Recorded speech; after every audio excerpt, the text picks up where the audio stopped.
jou eerste aand hier is, baie welkom. Ons hoop om die 2 ander gesprekke op YouTube gelaai te kry. So, maar dankie vir julle wat elke aand gekom het. En ja, so op die noot van dankies net 'n paar. Die eerste een is natuurlik aan Iwer wat in die aand nou ook van Pretoria dan gery het en terugry na die tyd. Iwer, ons kan regtig nie vir jou genoeg dankie sê nie, maar van ons almal 'n baie groot dankie. Ek dink dit is buite orde dat ons dalk vir hom hande klap, nee. Dis tog 'n Dis nie applaus nie, dis waardering. Dis opregte waardering. Tweedens dan vir Marie van den Berg en die ander wat gehelp het dat hier elke aand iets is om te eet. Hier is elke aand voortreffelike sop gewees. So baie dankie vir julle wat dit gereël het. En dan vir Hannie en Angie, hulle twee so 'n bietjie onder die weer nie gelukkig nie deur die weer nie, net onder die weer. Op die oomblik, so dankie dat julle ten spyte van die kwaaltjies en die pyntjies ingekom het, en vir Rita wat vroeg al gesorg het dat alles uit is en die mikrofone en alles reg. Baie dankie vir julle. Christo, vir jou ook. Mense keer my nou nog voor, dan sê hulle, is dit nou die nuwe Orelis? En dan is dit vir my lekker om te sê, dit is nou die nuwe Orelis.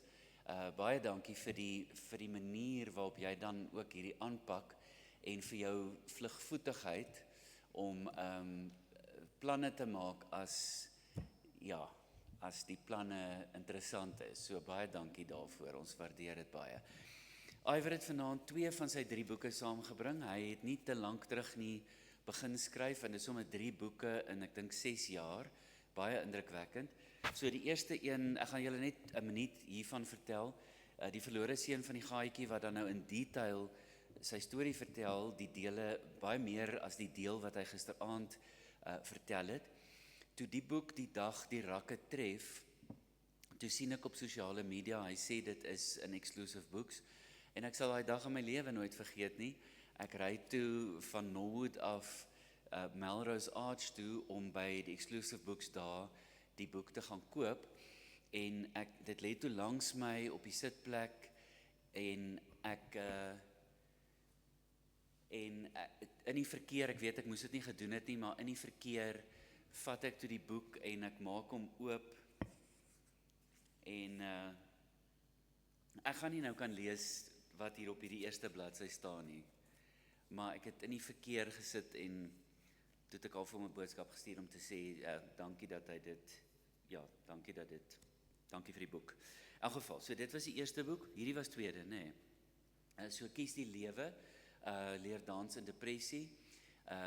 Dit was sy tweede boek, en die derde boek se titel is Nogtans geloof. So, die derde een is ongelukkig nie hier nie. Al 2 van hierdie boeke kos R280. Hierdie een kos R280 en hierdie een kos R280. Dis nie saam nie. Hy het 'n Jouka masjien ook saamgebring. So as jy met 'n kaart of jou foon wou betaal, is jy welkom om dit te doen, anders is kontant natuurlik ook welkom. Op daai noot gaan ons voortgaan en 'n kort gebed saam doen.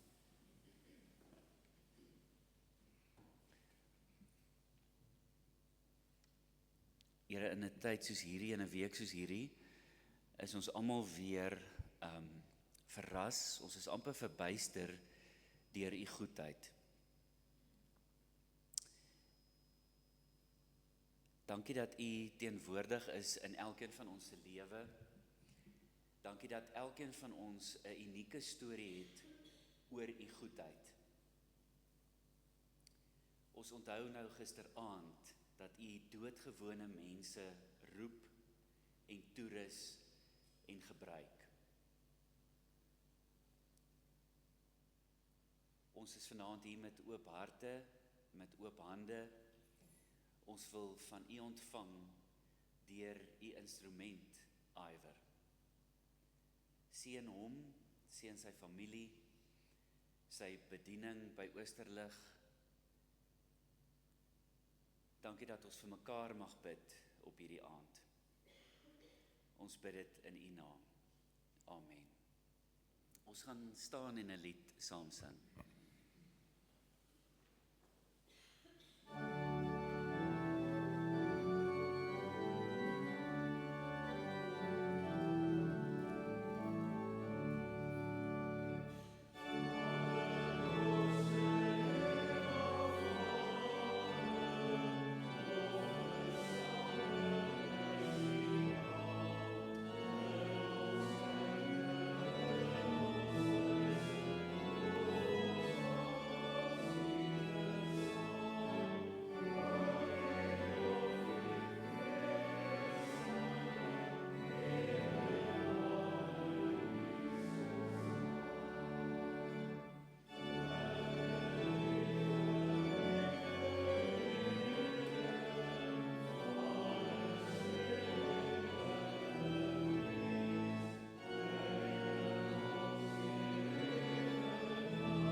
Goeienaand vriende. Dankie weer eens vir die voorreg om hier te kan wees. Ek sê dit nie omdat Rudy 'n vriend van my is nie en omdat ons mekaar opreg waardeer nie. Ek sê dit omdat elke keer wanneer 'n persoon hier staan en sê dit is wat ek glo uit my hart van hart uit wat die Here vir jou wil sê vanaand, is dit nie iets om ligtelik op te neem nie. Ons lewe in 'n wêreld waar elke tweede persoon dink hy kan iets sê op social media en dit is wat die Here sê en 'n klomp mense kan daarvoor val en 'n klomp mense kan hulle geld daarvoor gee en 'n klomp mense kan uitgebrand raak daarvoor en 'n klomp mense kan misbruik word daarvoor en die voorreg om hier te kan staan is iets wat ek ligtelik opneem nie. Ek wil dadelik in die teks ingaan. Ons het begin by Habakuk 1 waar Habakuk klomp vrae vra aan die Here.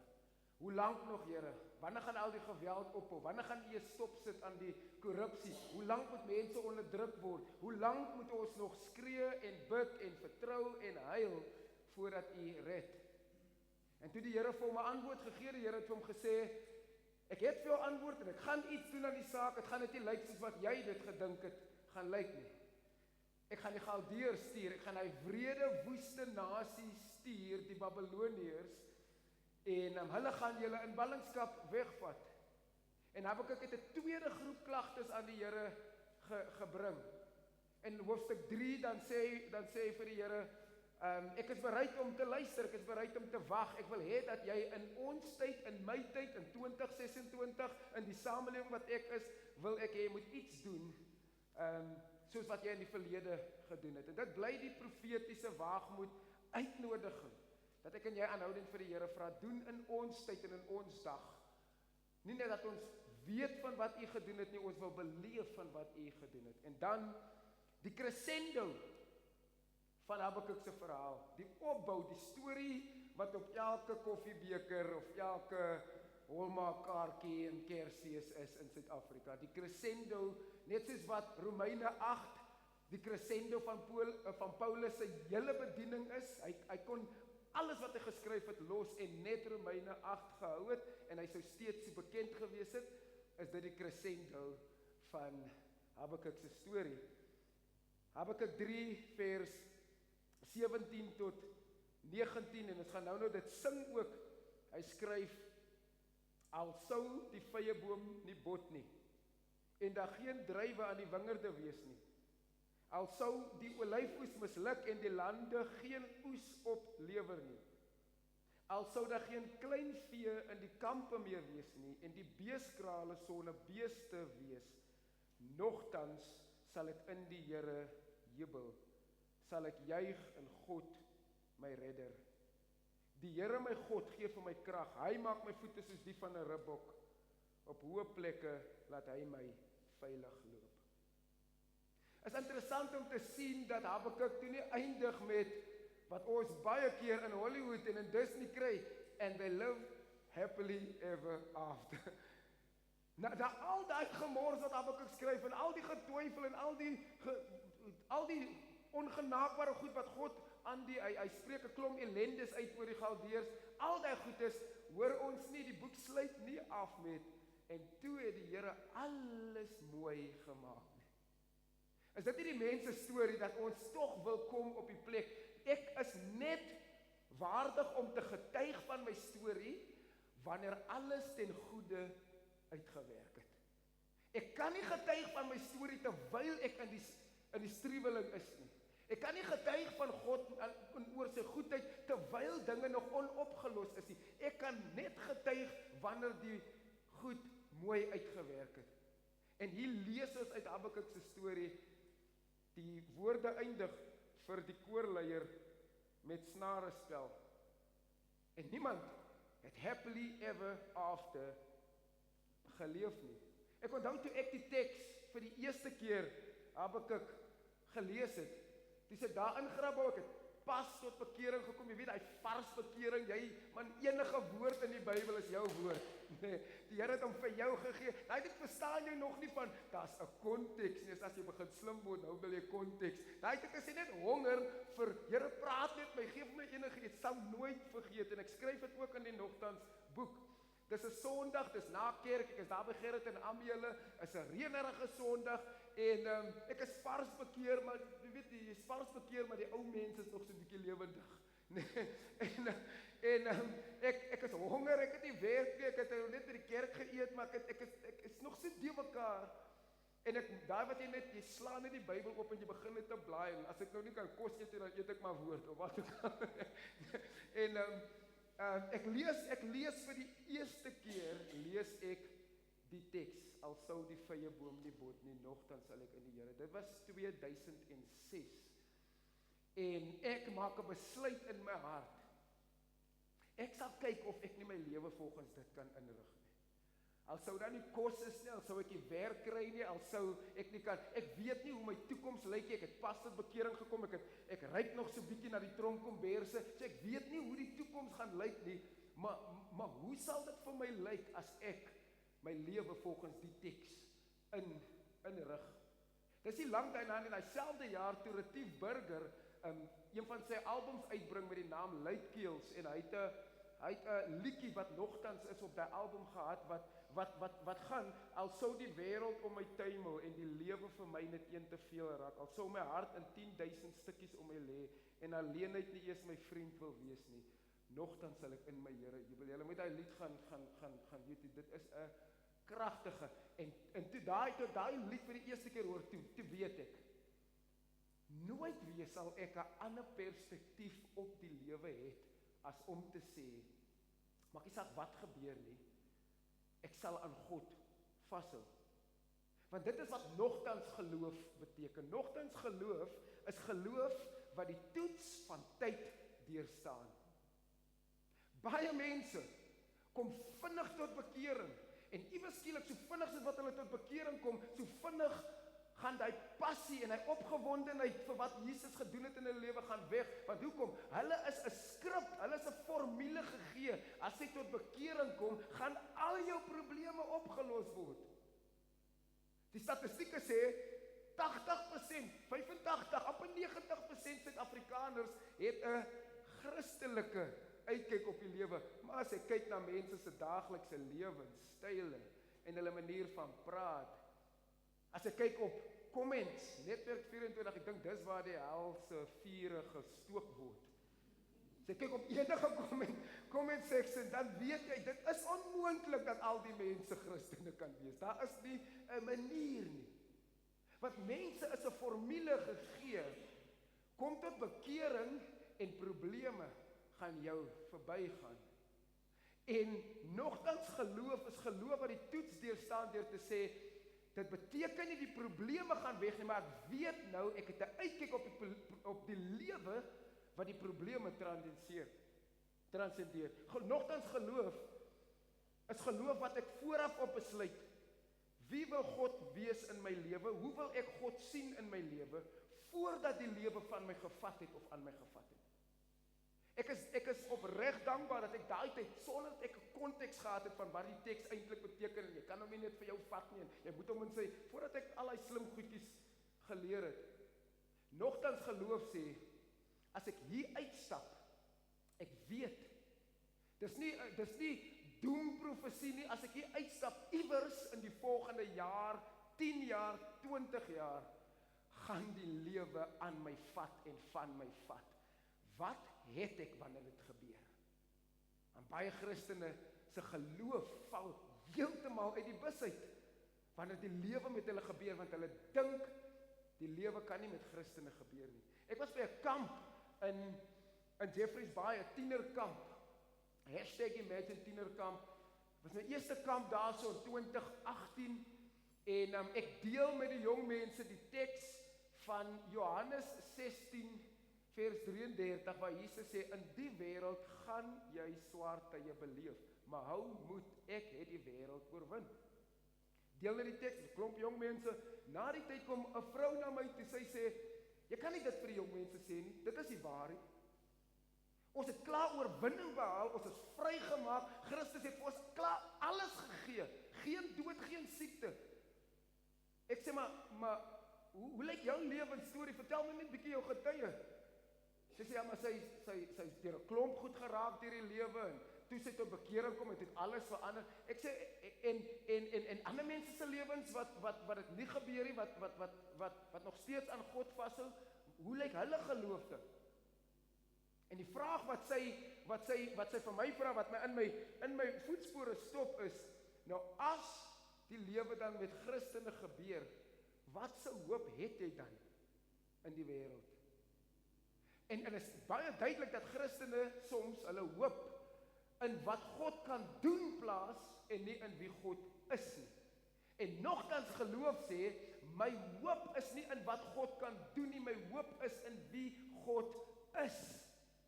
Dit is hoekom Habakuk se boek nie op 'n Hollywood storie afsluit nie. Ek het nog nooit iemand gesien 'n film, 'n movie maak van Habakuk se lewe nie. Want daar is nie 'n mooi einde nie. Daar's geen einde nie.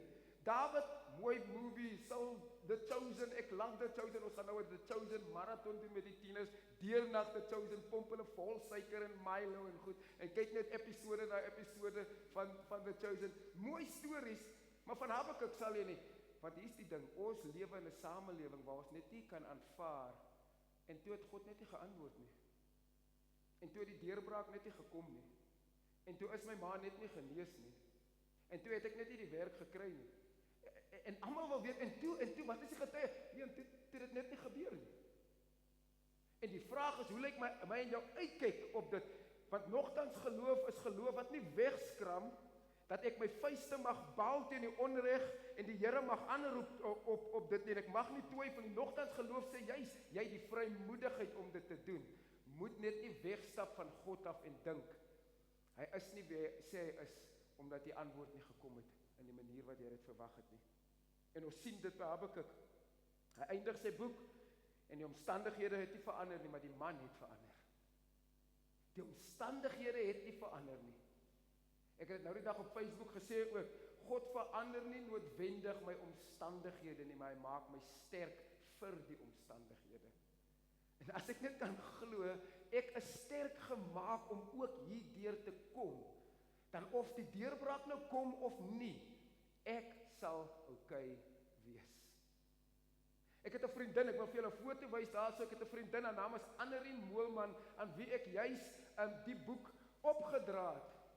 Sy het op 29-jarige ouderdom, sy was hoofmeisie by Oranje Meisieskool, sy was 'n 400 meter, SA, hokkies, hekkies atleet, die lewe het vir haar amazing gelyk, en op 29-jarige ouderdom kry sy borskanker, en sy getuig daarvan, en die Here is vir haar goed, en is skoon, en is mooi, en toe word sy gediagnoseer met MS, en sy's nou 34, en sy weet nie of sy môre gaan nog leef, sy weet of sy oor 'n jaar gaan leef nie, en ek en sy het 'n gesprek, terwyl ek nogtans geloof skryf, het ons 'n gesprek oor haar storie, en dit staan in die eerste bladsy van Nogtans Geloof, die boek staan dit, die boodskap wat sy vir my eendag WhatsApp. Sy sê, Iver, nee, God straf jou nie. Nee, dit is nie oor sonde van jou ouma of een of ander sonde in jou verlede nie. Soms kry jy net kanker, al is jy gesond, en oefen jy en drink jy nie, en het jy nog jou hele lewe lank vir KK's geld gegee, soms kry jy net kanker. En ja, dan kan almal maar vir jou bid, maar soms kies God om jou nie onmiddellik te genees nie, en dis okay, en jy mag alleen voel, en jy mag voel dis unfair, want dit is, maar hou net op om 'n antwoord vir alles te soek, en aanvaar net so vinnig as moontlik, soms is die lewe unfair. En dan gee sy vir my nou raad wat ek in die boek kan sê, dan sê sy, en sê dan, my God kan my genees, maar even if not, sal ek hom steeds prys. Sy gaan baie vinnig agteruit, en dit bly die oortuiging van haar hart. Hy kan my genees, maar as hy dit nie doen nie, sal ek hom steeds prys, want my geloof was nooit in wat hy vir my kan doen nie, my geloof was in wie hy is. En as jy mooi lees op boodskap, sy sê, soms kies God jou om jou nie onmiddellik te genees nie. Met ander woorde, baie keer is die genesing nie eers die kant van die ewigheid nie. Baie keer is die genesing aan die ander kant En dit is wat ons as gelowiges aanhoudend moet kweek in 'n wêreld wat die heeltyd wil gate skiet in ons geloofsoortuiging. Want hulle sien vir Kosie met sy groot kerk en sy snyierspak en al sy beloftes wat hy aan mense maak, en wanneer daai mense gekonfronteer word met die realiteit van hulle lewe, dan kan hulle nie sê, al sou die vyeboom nie bot nie, nogtans sal ek in my Here jubel. Dan val hulle geloof heeltemal plat. En so sien hoe die boek van Habakuk afsluit met Habakuk wat 'n veranderde hart ontwikkel het teenoor God, as ook 'n veranderde perspektief op sy omstandighede. Dis baie belangrik. Sy hart was eers kwaad. Here, hoe kan jy toelaat dat al die goed gebeur?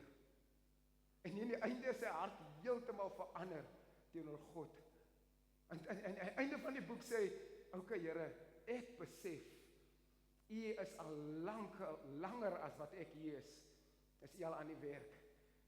So as die vyeboom nie bot nie, as my kanker nie genees nie, as my MS nie genees nie, Here, nogtans, dit bly my hart se aksie. En ek is nie 'n doemprofeet in jou lewe nie, maar as jy lank genoeg leef, dan weet jy, Christene word ook deur die realiteit van die lewe getref. Jy word nie gevrywaar nie. Die vraag bly net, het jy 'n geloof wat die toets van die tyd kan deurstaan? Dis Paulus se woorde as hy terugkyk op sy eie bediening en sy lewe, dan sê hy, ek word nou uitgegiet soos 'n drankoffer, en dan sê hy, ek het die goeie stryd gestry, ek het die wedloop voltooi, ek het gelowig gebly.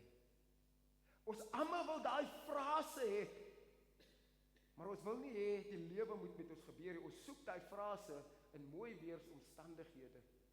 En ek wil by julle kom pleit, gemeente, besluit nou al, van vandag af, my uitkyk op my lewe, my uitkyk op my kinders se lewe, my uitkyk op die dinge wat ek weet, ek kan nie te beheer nie, moet wees, nogtans sal ek in die Here jubel. Geloof wat die toets van die tyd deurstaan en van die toets van seisoene deurstaan, is geloof wat hart en uitkyk belyn met wie God is en nie met wat ek van hom soek nie. Ek wens so Habakuk kon nog ietsie bygelas het, waar hy net gesê het, en toe het die Here vir Israel weer 'n mooi storie verder geskryf, en ek is 'n getuie daarvan. En Habakuk het nooit in sy leeftyd, het hy nooit beleef die beloftes van dit wat God aan die Babiloniërs beloof het, en wat hy aan hulle gaan doen nie, en die ellendes waarvan Habakuk praat, nooit het Habakuk dit in sy tyd beleef nie. En daarom moet ek en jy nie laat ons harte verswak en ons geloof talm en ons geloof twyfel wanneer die beloftes nie waar kom nie. So hoe lyk so 'n tipe geloof? Ek het vir ons 3 goedjies, hoe lyk so 'n tipe geloof wat die toets van tyd deurstaan? Hoe lyk 'n nogtans geloof in my en jou lewens? Eerste ding is, nogtans geloof, so 'n tipe geloof beweeg van antwoorde, demand van God, antwoorde, eis van God, tot God se karakter vertrou. Ek gaan nie nou meer demand dat God vir my, jy skuld my dit, Here, ek het aan reg gelewe, ek het geoefen, ek het geld vir boemelaars gegee, ek was hoofdogter by Oranje meisies, ek het nooit rondgeslaap nie. Ek het al die regte goed gedoen, jy skuld my dit, Here. Nogtans geloof is geloof wat sê, Here, ek kan die goed demand, maar ek weet, dit is nutteloos om al die goedes te eis by jou, want jy is God. En al die kere wat jy wel vir my deurgekom het, en wat jy wel vir my goed was, kan ek nie nou afsny en vergeet van, omdat jy 1 of 2 of 3 of 4 keer skynbaar nie vir my goed is nie. Moenie dat ek en jy 'n geloof kweek, wat so godsdienstig ingestel is, dat wanneer ons die regte ding doen, dan verwag ons God moet ons meer seën, as wat hy ander mense seën nie. Die Bybel is baie duidelik, hy laat die son skyn op die regverdiges en op die onregverdiges. Die korrupte ou kry dieselfde Vitamiin D as jy. Nee, dit maak altyd nie sin vir gelowiges nie. Hoe is dit moontlik, Here? Moet ons dan nie beter af wees as hulle nie? En ek dink soms sê ek vir myself, miskien is dit omdat hulle juis nie.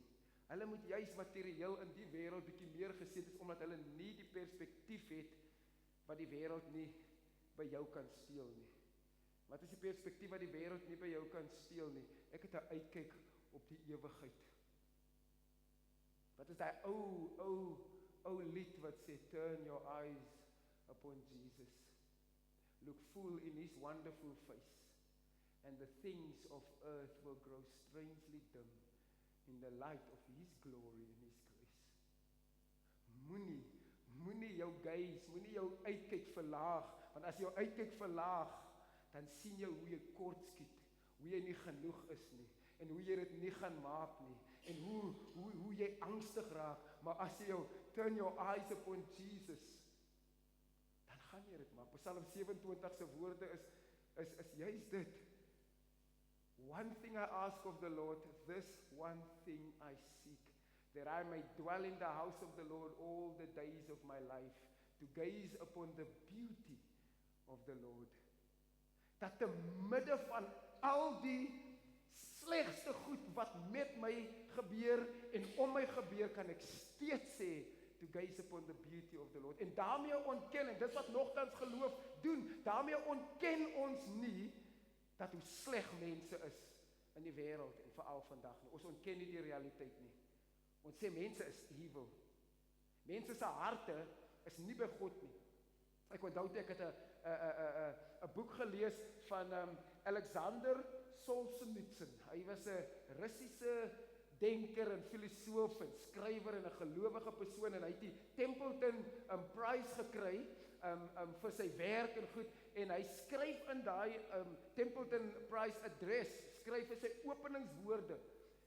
If people ask me why have all these bad things happened, my answer is always the same, because men have forgotten God. So, omdat die mens van God vergeet het, omdat die mens gedink het, ek kan die ding op my eie doen. En wanneer ons sig, wanneer ons gaze op Jesus hou, beteken nie ons ontken die realiteit soos party mense, they so heavenly minded, they know earthly good. Hulle koppe is so in die hemel, hulle beteken niks hier op die aarde nie. Ons ontken nie die realiteite nie. Maar wat ons wel sê is, as ander mense jou vergeet, Here, help my dat ek jou nooit vergeet nie. Help my dat ek jou voor oë hou, want anders te gaan ek word soos hulle. So die eerste skuif van so 'n tipe geloof is, dit beweeg van antwoorde eis by God, tot sy karakter vertrou. Psalm 13 is seker een van daai tipiese depressiewe, het jy al besef hoe depressief die psalms is? Soos jy, David, kry net 'n ander tune asseblief broer. Die psalms kan baie depressief en neerslagtig is, en Psalm 13 is een van daai David begin met ook, hoe lank nog moet ek bid, Here? Sê, ag, jy gaan David alweer op sy drank. Maar die psalm eindig, vers 6, ek hou vas aan u troue liefde. Nogtans geloof is wat sê, ek mag my hart uitstort voor God, en ek mag bid en pleit en vertrou, maar aan die einde van die dag, al gebeur niks van dit nie, ek hou vas aan u troue liefde. Niks kan dit van my af wegvat nie. Die tweede punt van hoe lyk so tipe nogtans geloof is, om te beweeg van uitkomsgebaseerde geloof, tot Christus gesentreerde geloof. Uitkomsgebaseerde geloof, het ons al vir mekaar gesê, dis daai geloof wat mense van God 'n vending machine maak. Is dat ek het geld ingesit, ek het 'n request ingesit, en ek verwag dit wat ek ingesit het, moet uitkom. Dis uitkomsgebaseerde geloof. Dis wanneer, as ek iemand vra vir iets, wil ek dit hê. As ek my ma vra vir iets, wil ek dit hê. En as jy 'n ouer is, dan weet jy, om vir 'n kind altyd alles te gee wat hulle wil hê, doen jy hulle meer skade aan as wat jy vir hulle goed doen. En hoekom sal die lewende God, wat jou hele storie sien, hoekom sal hy vir jou alles gee wat jou afgodsfabriek van 'n hart altyd vra? Want hy weet, as ek vir jou alles gee wat jy wil hê, gaan jy later jouself skade aandoen. Jy gaan jouself seermaak, jy gaan ander mense seermaak, as jy net kry wat jy wil hê. So moenie aan 'n uitkomsgebaseerde God vashou nie, hou vas aan 'n Christus, 'n God-gesentreerde geloof, of 'n Christus-gesentreerde geloof. Meer as 160 keer in sy briewe, skryf Paulus die woordjie, in Christus. Meer as 160 keer, wys Paulus vir die gelowiges, niks kan jou vat of skeer of heeltemal verwoes as jy in Christus is nie. Moenie aan die uitkoms fokus nie. Wees jy net in Christus. Jou lewe is nou in Christus. Hou vas aan die feit dat jy binne in Christus is. Filippense 3 vers 7 tot 11.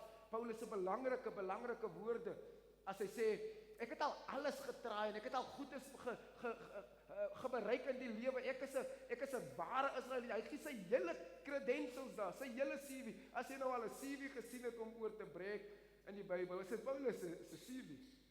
En steeds dan sê hy, ek beskou alles as waardeloos. Rudy het Grieks baie goed geslaag, dink ek. Daai woordjie waardeloos is die Griekse woord skubalon. Is waar ons die woordjie vandaan kry dat dit excrement is. So Paulus vloek eintlik in daai, ek gaan nie Afrikaanse woord vir dit sê nie, julle weet waarna ek verwys, daai emoji, daai brein emoji met die oogies. Paulus, ek joke nie, Paulus sê letterlik, ek beskou alles as skubalon, as complete mis, want om Christus te ken, oortref alles. Nogtans geloof is geloof wat sê, as ek Christus ken, is ek ryk genoeg om alles agter te los. Daarmee bedoel hy nie materieel uitsluitlik nie, hy bedoel dit ook. Hy bedoel enige ding wat vir my meer waarde in my hart dra as Christus, dit sal ek in 'n oogwink los, want Christus wat my ken en ek wat hom ken, oortref alles in waarde. Die derde punt van so 'n tipe geloof is om te beweeg van 'n teologie van ontvlugting na 'n teologie van volharding. Dit is wat Habakuk hier besef het. Teologie van ontvlugting is sê, Here, jy moet nou iets aan die goed doen. Teologie van ontvlugting is wat Jona gedoen het. As jy nie daai mense gaan reg sien nie, dan wil ek ook nie jou meer dien nie. Can you imagine 'n Christen wat vir die Here sê, as jy nie daai mense gaan straf nie, dan gaan ek nie meer jou kind wees nie. Ek wil hê jy moet hulle straf. Ek wil hê jy moet sleg aan hulle doen. En dit is soos om 'n tantrum te gooi voor die Here en te sê, ek gaan net getrou wees aan jou as jy vir hulle gee wat hulle verdien. En dit is sleg. Dit is nie 'n geloof wat volharding in ag neem nie. Dit is ontvlugting. Dis teologie van ontvlugting. Hoe baie keer word mense, as dit gister aan gepraat oor daai hulle die Breëweg en die Smalweg, daai poster, né? Hoe baie keer hoor jy mense as hulle sê grappenderwys, baie keer sal mense sê, "Jesus, nou moet die Here kom, want so kan dinge aan my aangaan nie." Ek dink ek sê dit op sy nou en dan, "Ja, dinge raak nou echt, nou kan Jesus, hy kan nou maar kom hoor." Dis ontvlugtingstaal. Ek wil die wêreld en wat hier aan die gang is, wil ek ontvlug. Ek wil hemel toe gaan. Want ek het nie 'n teologie van volharding nie. En as jy kyk na die Bybelse storie, nog onophoudelik was die Godse mense genooi. Druk deur. Jou geloof word gesuiwer wanneer jy deurdruk. Jou geloof sal die toets deurstaan. Jy gaan nie 'n belofte kry in materiële goed nie, maar die Here God gaan na jou kyk en sê, "Well done, good and faithful servant." Jy het volhard. Mense wil hemel toe, mense wil Amerika toe, mense wil die wêreld escape. En Jesus bid in sy langste gebed in Johannes 17. Dan bid Jesus self, moet hulle nie uit die wêreld uitvat nie. Ek bid nie dat U hulle nou sal wegvat hier nie.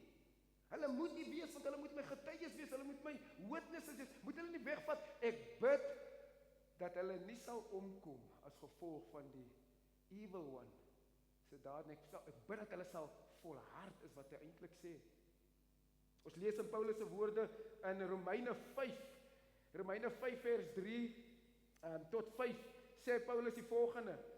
Hy sê, ons verheug ons ook in die hoop op die heerlikheid wat God vir ons bestem het. Dit is egter nie al nie. Ons verheug ons ook in die swaar kry. En dis waar ons brose samelewing dadelik uit die bus uitval. Hoe sê vir my ek moet my verheug in die swaar kry? Is die Christen geloof 'n masochistiese geloof? Hoe glory jy in suffering?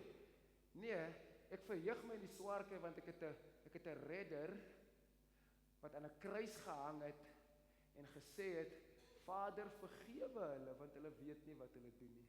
Ek het 'n redder wat aan 'n kruis gehang het, sy liggaam geslaan is stukken en gesê het, dit is volbring. Ek het 'n redder wat nie lyding en swaar kry vrygespring het nie. En daarom weet ek, hy weet hoe ek voel. Dit is hoekom sy naam Immanuel is. Wanneer ek nie weet hoe lyk dinge in my lewe en hoe lyk dinge in my kinders se lewe nie, kan ek glo hy is met my. Hy's nie daai woordjie, daai Latynse term Deus absconditus. Hy's nie God the hidden God nie. Hy's nie God versteek weg, onbetrokke by die mens se storie nie. Hy's Immanuel, God nou hier by jou persoonlik.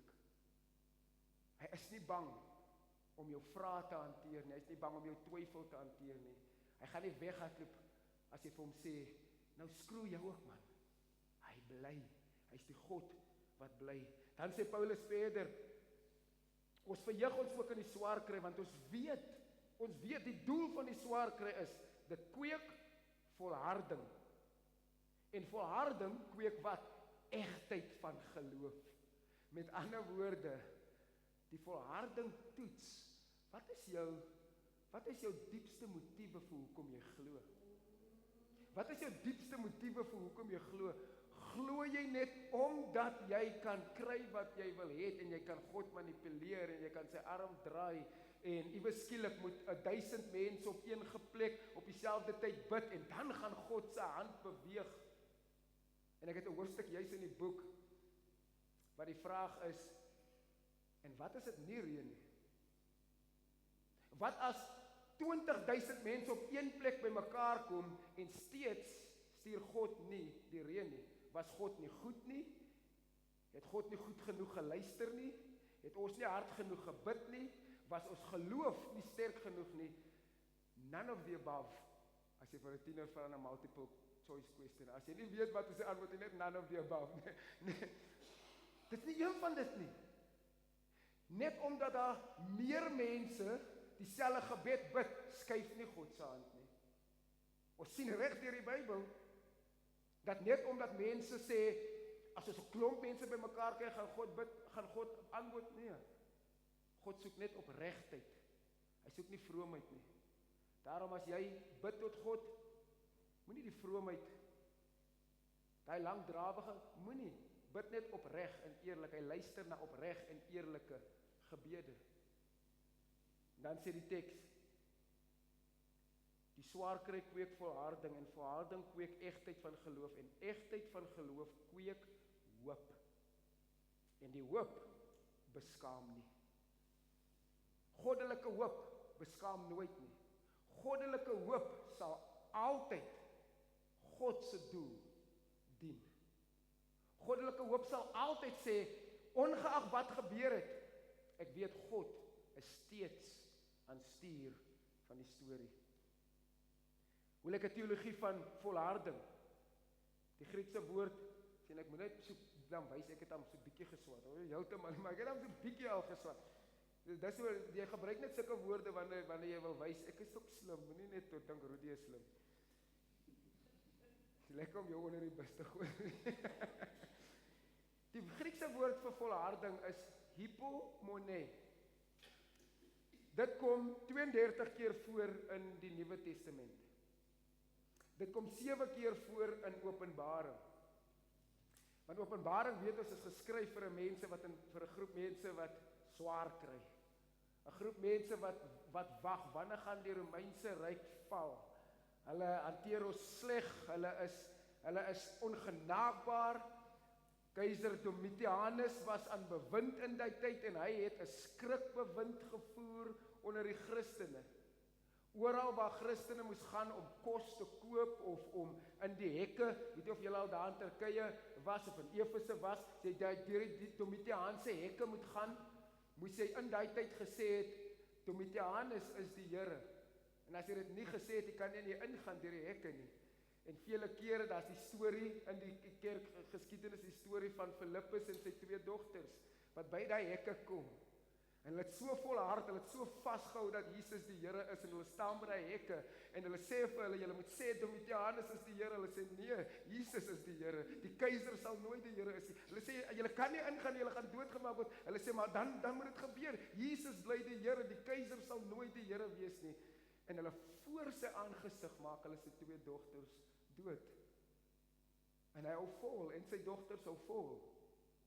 Jesus is die Here, nie die keiser nie.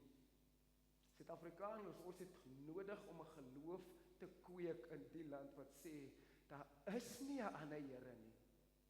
Daar's 'n Here wat geregtigheid soek vir die gebrokenes. Daar's 'n Here wat soek dat mense nie mishandel en abuse moet word nie. Daar's 'n Here wat soek dat sondaars tot redding kom. Daar's 'n Here wat diep in my lewe kyk en die soeklig van Psalm 139 op my lewe sit en sê, search me, O God, seek within me, kyk diep in my, deurgrond my. Dit is die Here wat ons dien. En ons kan nie vir enige ander persoon val, wat net omdat ons wil lewe soos die res van die wêreld, dan wil ons nie volhard nie. Volharding van geloof sê God is by my. Volharding van geloof sê die wêreld en alles wat hier is nie al wat daar is nie. God is getrou aan sy woord, en al sien ek nie sy beloftes in die tyd en my tyd waar kom nie, God bly getrou aan sy woord. 3 laaste sleutels uit Habakuk. 1, Habakuk leer ons, gebed verander nie omstandighede nie, dit verander hoe jy kyk na jou omstandighede. Habakuk leer ons, gebed verander, jy kan skree, jy kan beklei, en God se bors is sag en hard genoeg om dit te kan absorb. Ek gaan nie kwaad raak vir jou elke keer as jou vuiste teen sy bors stamp omdat jy kwaad is nie. Maar gebed verander nie noodwendig jou omstandighede nie. Dit verander hoe jy kyk na jou omstandighede. So altyd as jy bid oor iets wat erg is en wat jy nie kan hanteer, jy vra, Here, wat moet dit binne in my verander? Die situasie. Leer my, moenie dat ek die wegstap en ek het niks geleer nie. Tweedens, Habakuk leer ons, geloof wat gesuiwer word wanneer gebede nie beantwoord word nie. My geloof, as die gebed nie beantwoord word nie, is dit juis die plek wat God my gebed, my lewe wil suiwer, my geloof wil suiwer. En derdens, Habakuk leer ons, volwasse geloof word nie in mooi weersomstandighede gekweek nie. Dis daai ding wat hulle sê van skepe, 'n skip is nie gemaak om daar in die hawe te staan en mooi te lyk nie, is gemaak om op die oop waters te gaan. En volwasse geloof is nie gemaak om in mooi weersomstandighede te groei nie. Dis juis in die struggle wat volwasse geloof gekweek word.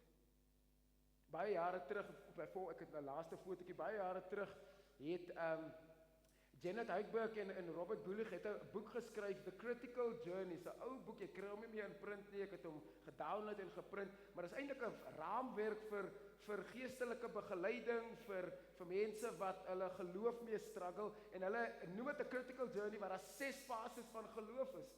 En die eerste fase van geloof is dit is wanneer mense 'n bewustheid van God het, bewusmaking God is goed. Eerste man, ek wil nou sommer Afrika toe gaan en ek wil 'n sendeling word. Jy weet daai mense as hulle net tot bekering kom, broer, raak rustig, jy moet nog lank 'n Christen wees. Moenie al jou vuur nou hier. Jy kry daai mense, hulle is so on fire, later sien jy net daar lê die as. So dis mense wat passievol is, maar hy passie hou gewoonlik nie lank nie. Dan die tweede fase is life of discipleship, is dit wanneer jy geloofsgewoontes kweek en jy bid en jy het ritmes in jou lewe en jy weet jou stilte tyd en jy's getrou aan daai ritmes en dan fase 3 is the productive life. Nou raak jy betrokke in die kerk, jy's daar by die jong volwassenes of jy's daar by die orgel of jy doen goedes, jy neem nou deel aan die aktiwiteite van die gemeente en dan is dit die 4de fase is the journey inwards. So nou laat gaan jy van sondes en jy doen meer daai innerlike werk. En dan sê hulle, reg deur die bank, slaan mense daar, tussen fase 4 en 5 slaan hulle die muur. Hulle slaan 'n geloofskrisis. Iemand gaan dood of ek verloor 'n werk. En al die mooi goedjies wat ek vir God gedoen het in fase 1 tot 3, los my nou so ontnigter, dat ek nie meer kan vashou aan God nie. En hulle leer mense hoe om deur daai muur te breek. En die enigste manier om deur daai muur te breek is om 'n nogtans geloof te kweek. Dis nou my woorde vir hulle storie. Wat hulle sê is om getrou die Here te dien, al is die muur hoe dik, hoe sterk, hoe vas. Alles is ook soos die Berlynmuur. Iewers gaan hy val. Maar wat die meeste mense sê hulle revert na fase 1 toe. Ek wil net weer die Here voel, ek wil net weer, ek voel, want hulle het alles op gevoel gegaan. Dis hoekom ek so lief is vir die gereformeerde leer. Wat is jou enigste troos? Jy het nooit gedink ek sal in 'n NG Kerk, 'n breinman in 'n NG Kerk, die Heidelberg se katekisme aanhaal. More than just a pretty face, my friend. Wat is jou enigste troos in lewe en in sterwe? Dis nie wat ek voel nie, julle. Dis nie die goosebumps nie. Ek het al by 'n Karen Zoid sou 'n goosebumps gekry, ek het al by 'n Fokker polisiekar sou 'n goosebumps gekry. So dit is nie die goosebumps nie. Dit is dat ek volkome in lewe en in sterwe nie aan myself nie, aan my getroue verlosser Jesus Christus behoort. Dit is nogtans geloof. Dit is geloof wat die muur kan afbreek. Is dat wat ek voel is baie, ek sê dit vir tieners altyd. Wat jy voel is reël, maar nie alles wat jy voel is waar nie. As jy net gaan op wat jy voel, jy het gevoel, daai butterflies in 2 weke om kry jy sit vleermuise. Dit sê ek altyd vir tieners. So moenie altyd gaan op geloof, is nie, dit is iets wat jy moet beliggaam, maar as jy net gaan op dit wat jy voel, soms moet jy ook jou geloof denkend maak. Wat weet ek van die heilige God? Wat sê sy woord van hom? Wat sê sy karakter van hom? Wat sê die 150 kere wat Paulus sê, ek is in Christus van hom? Wat sê die 32 keer van volharding oor hom? Dit breek my deur die muur. En dan in fase 6 is die journey outward. So nou het ek deur die muur gebreek. Nou fokus ek nie net op myself nie. Nou wil ek op ander fokus. Nou wil ek mense actually help. En dan is dit the life of love. Hulle sê gewoonlik die ouer mense kom baie vinnig daar. Wanneer jy besef ek kan nie die Here impress nie. Ek kan nie vinnig genoeg loop om hom te impress nie. Ek kan hom nie impress nie. Al wat ek kan doen is ek kan net sy liefde aanvaar elke liewe dag. Ek weet hy's nie kwaad vir my as ek nie genoeg Bybel lees nie. Ek weet hy's nie teleurgesteld in my as ek net deur my eerste lyntjie van my gebed kom en ek raak aan die slaap halfway deur die gebed. Ek weet ek is geliefd deur hom. Mag jy 'n geloof kweek wat deur 'n muur gaan breek wanneer dit jou tref. Waar jy by 'n life of love sal kom wat geen iets by jou kan steel nie. Ek wil vir ons afsluit met die gedig wat ek geskryf het oor nogtans geloof en dan gaan ons daai lied sing van Habakuk 3. So net daar waar jy sit, luister sommer net die gedig wat die boek van nogtans inspireer het. Vriende, daarvoor en dit wat nog kom en onbekend wag. Daar lê van die drome wat jou naam op het en die liefde wat na jou smag en nog van dit wat mense mens maak, sorge en vreugde. Daarvoor lê dit wat nog gaan seermaak en wat gaan genees en wat onbeplant gaan breek en reggemaak moet word. Daarvoor lê die onsigbare, die terugkyk, die uitstel, die kanselleer en die wense dat jy anders gedoen of besluit het. Die ouens Spreuke sê 'n mens maak baie planne en koester groot ideale, maar nie alles word waar nie. Mike Tyson sê dit anders, everybody has a plan until they get punched in the mouth. So maak die planne, kyk na die grafieke, glo in die sweet van jou aangesig en die brood wat dit jou bring, moet net nie uit sig verloor dat min tot niks van dit werklik in jou beheer is nie. Moenie vergeet om stil te raak en oor te gee aan die nogtans van die lewe nie.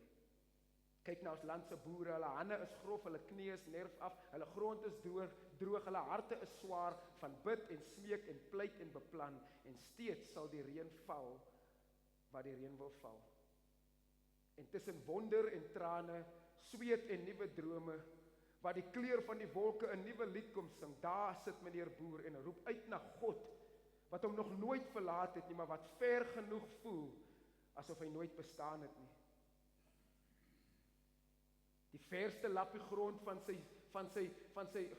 die verste lappie van sy grond waarmee hy Afrika wou seën en na honger wou stil. Sy oë is ingeoefen om na die hemel te kyk en sy lewensbestaan in die weegskaal te sien hang. Maar nogtans sal sy wekker 4 uur elke oggend afgaan, sal sy oë op na die berge toe geslaan word, nogtans sal die moerkoffie stoot, die vellie sal reg staan, die hoop sal nie op die horison kom, nogtans sal sy gees nie breek nie, sy hoop nie beskaam nie, en die desperaatheid in sy gebede sal sy geloof nooit laat knak nie. Nogtans sal hulle jubel en juig en video's aanstuur oor die bietjie water wat geval het, want elke bietjie tel en maak saak. En wanneer mevrou Boer in die poele reënwater dans, dan dans sy van dankbaarheid. Sy dans van vasbyt, sy dans van oorgawe, sy dans van oorgee, sy dans van nogtans. Sy dans, want sy het 'n nuwe storie om te vertel. Ek weet nie wat 'n opskrifte die res van die jaar vir jou storie inhou nie, jy weet dit nie, maar moenie te veel van dit probeer beplan of beheer, dat jy nie tyd maak om te dans in die reën nie. En moenie vergeet om nogtans ook jou dans met ons te deel nie. Mag die Here God vir jou 'n geloofsuitkyk gee, wat niks in die wêreld van jou af kan steel nie. Here Jesus, ek wil kom bid oor elke persoon van die gemeente, wat nie 'n klou het hoe die dag van môre lyk nie, maar wat vandag kan sê, dis hoe my nogtans geloof vorentoe gaan lyk. Ek sal nie op die uitkoms fokus nie, ek sal op Christus fokus. Ek wil kom bid, Here, dat die van ons wat tans in 'n nogtans tussenfase is, wil ek kom bid, Here, dat U self vir hulle onophoudelik met liefde en met deernis sal gee. Maar ek wil ook kom bid, Here, dat U vir hulle 'n uitkoms sal gee. En wanneer die uitkoms nie kom nie, dat hulle aan U vashou. En wanneer die uitkoms kom, dat hulle steeds aan U sal vashou. Ek kom bid, Here, dat U die gemeente aanhoudend sal gebruik as 'n baken van hoop en van lig en van geregtigheid en 'n God wat sê, ten spyte van die chaos daar buite, God roep ons om saam met hom op 'n nogtans reis te gaan in die stad van Johannesburg. Ek bid dit nie omdat ons dink ons verdien dit nie, Here. Ek bid dit omdat Jesus Christus in ons plek aan die kruis gesterf het en vir ons die genade gegee het. In Jesus naam. Amen. Kom ons ontvang die woord van die Here ook deur middel van sang.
die Seun van die lewende God.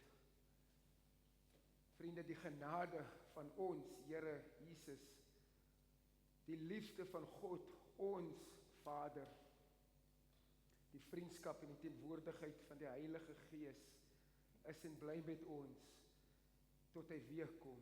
En almal wat dit glo en aanvashou, sê amen.